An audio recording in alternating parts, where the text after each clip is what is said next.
Waba wibaza impamvu woza amenyo buri munsi ariko amenyo yawe akanga agacukuka? Waba wibaza se impamvu hari abantu barinda basaza nta ndwara n'imwe y'amenyo barwaye, ariko umwana w'imyaka 3 ugasanga afite amenyo yacukutse? Fata iminota 10 nkurikire nkubwire ibanga ryinshi inyuma y'ibyo ngibyo ndetse n'icyo wabikoraho kugira ngo nawe uzasirinde usaza utagize ikibazo na kimwe cy'indwara y'amenyo.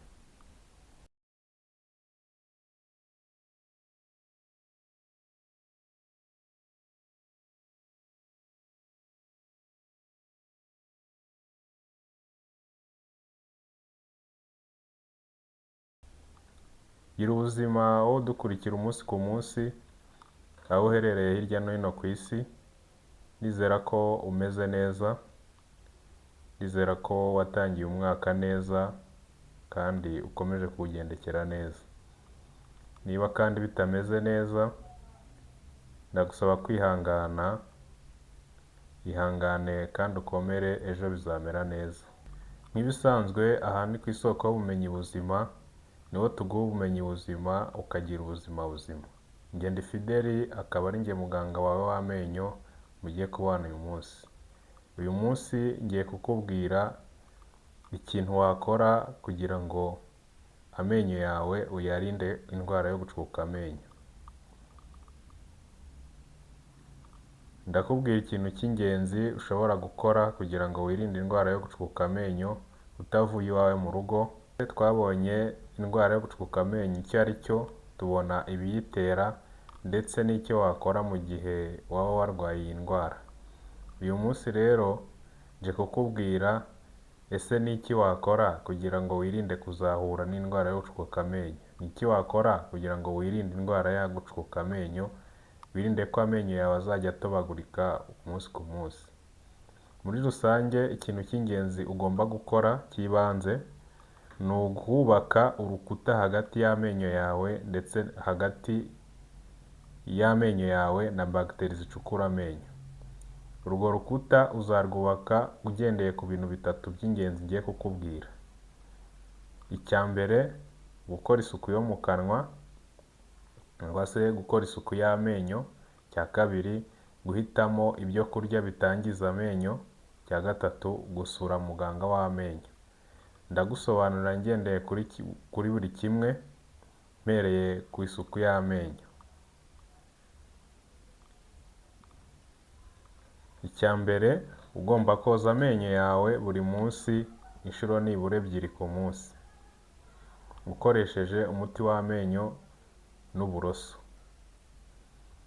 Koza amenyo bikuraho ibiryo bifata ku menyo, bigatuma bagiteri zicukura amenyo zitabona uko zororoka kugira ngo zikore aside icukura amenyo. Niyo mpamvu umuntu wese agomba gukora isuku y'amenyo nibura inshuro 2 ku munsi. Isuku y'amenyo ikorwa ryari? Isuku y'amenyo ikorwa nibura buri umuntu amaze gufata ifunguro. Ntabwo isuku y'amenyo ikorwa mbere yo gufata ifunguro ngo nurangiza ufate ifunguro nyuma. Ubwo ndavuga abantu bashobora kuba urya inshuro zirenze 1 ku munsi.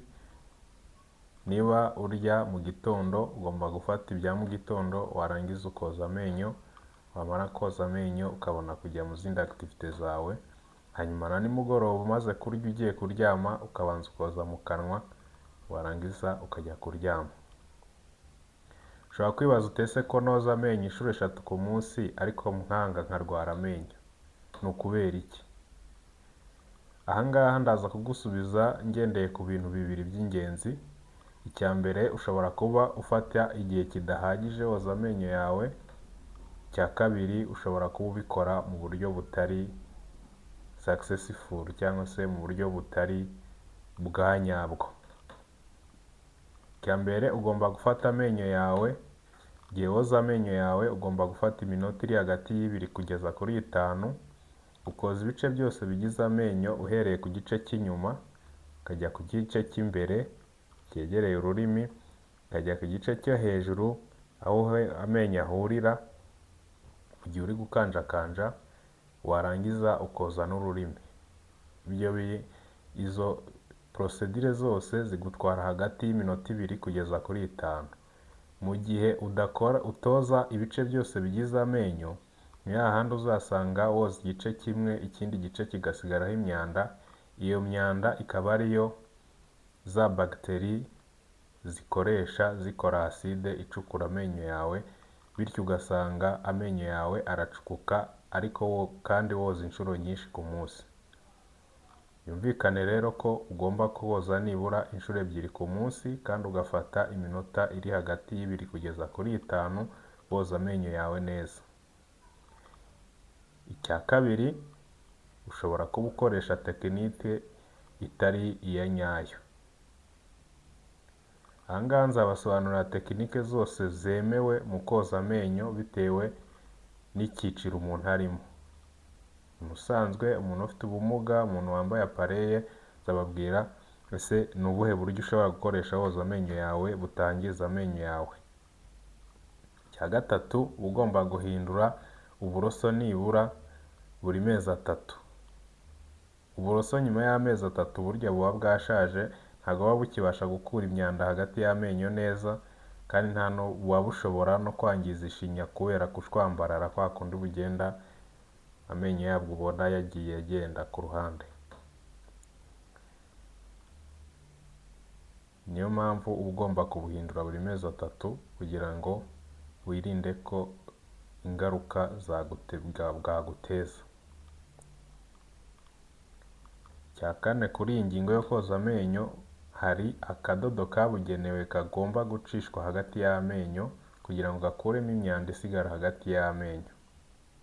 Aka kadodo ushobora kugasanga mu mafarumasi cyangwa muri supermarket. Aka kadodo ni ngombwa kugakoresha nibura inshuro 1 ku munsi kugira ngo ube wizeye neza ko woza amenyo yawe neza, ukora isuku y'amenyo yawe neza, nta myanda isigara hagati y'amenyo ngo ibe yaguteza ikibazo.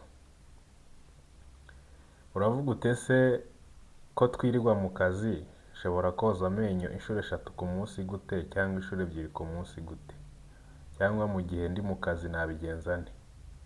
Iyo uri mu kazi, ikintu cya mbere ugomba kwirinda ni ukwirinda kuryagagura uri mu kazi, ukarira ku masaha yagenwe.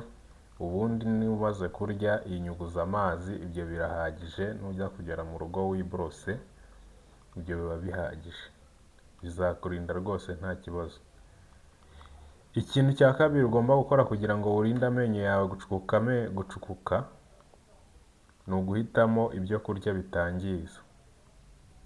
Ibyo kurya bitangiza twarabibonye. Twabonye ibyo kurya, amoko y'ibiryo yangiza amenyo, cyane cyane ibiryo birimo isukari bikorerwa mu nganda. Ngo ndavuga biswi, shokora, bombo, isukari isanzwe tunywa mu cyayi, amaji atandukanye agiye akozwe n'isukari, ndetse n'ibindi biryo byinshi bigiye birimo isukari.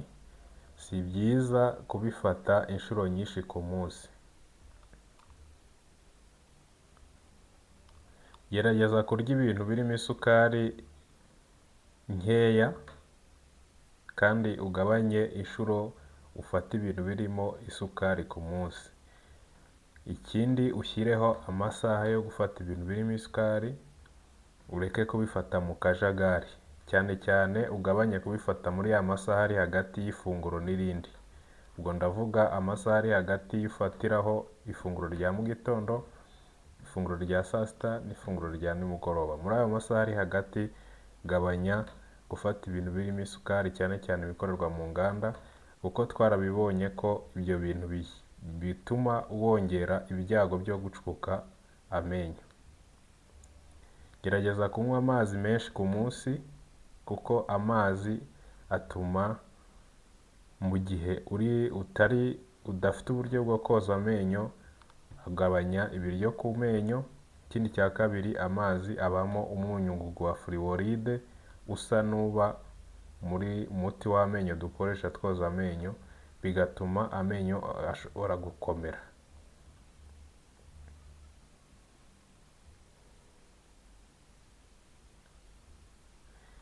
Kabiri, gerageza gufata amafunguro yujuje intungamubiri zose, indyo yuzuye.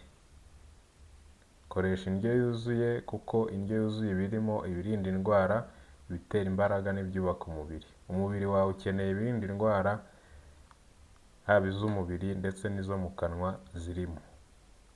Igihe rero ufata indyo yuzuye bizagufasha kwirinda kubaka ubudahangarwa bw'umubiri buhagije kugira ngo burinde indwara zo mu kanwa. Ikintu cya gatatu ugomba gukora kugira ngo wirinde indwara yo gucukuka amenyo ni ukujya kwisuzumisha kwa muganga w'amenyo. Gusura muganga w'amenyo bigufasha kumenya uko uhagaze, wasanga uri mu byago byo gucukuka amenyo bakakugira inama icyo wakora. Wasanga waramaze kurwara indwara yo gucukuka amenyo bakakuvura mu buryo bukwiriye bitewe n'ikigero indwara yo gucukuka amenyo ufite igezeho. Niyo mpamvu rero uba ugomba gusura nibura muganga w'amenyo inshuro 2 mu mwaka, ni ukuvuga rimwe mu mezi 6, kugira ngo ubashe kumenya uko uhagaze mu kanwa kawe, kumenya ese n'iki nakora uyu munsi mpagaze gute.